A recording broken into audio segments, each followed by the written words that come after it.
प्रभू श्रीराम यांच्या प्राणप्रतिष्ठा सोहळ्यानिमित्त नांदेड शहरातील संजीवनी हॉस्पिटलतर्फे महाप्रसाद वाटप। आज सोमवार दिनांक 22 जानेवारी 2024 रोजी अयोध्येमध्ये प्रभू श्री रामचंद्राच्या मूर्तीची प्राणप्रतिष्ठा होत असून पंतप्रधान नरेंद्र मोदी यांच्या हस्ते मुख्य सोहळा संपन्न होत असल्याने या निमित्त देशभरामध्ये उत्साहाचे वातावरण आहे।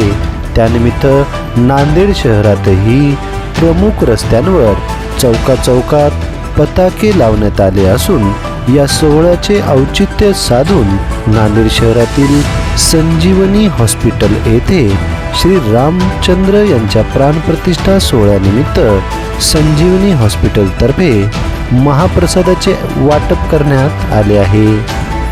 यावेळी doctor Pralhad Kotkar, doctor Mangalatai Pralhad Kotkar, doctor Santosh Jadhav, doctor Virendra Awadhiya, doctor Rajesh Garje, doctor Rajesh Kalyankar, doctor Swapnil Patil, doctor Ajay Papulwar, व्यवस्थापक पद्माकर पाटील, केरबा कानगुले, जनसंपर्क अधिकारी नागेश गायकवाड यांची उपस्थिती होती।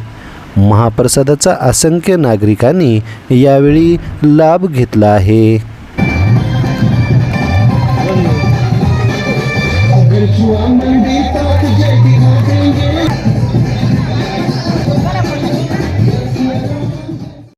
आज एक ऐतिहासिक दिवस असून नांदेड शहरातील गल्लीमध्ये एक भव्य वातावरण निर्माण झालेलं आहे।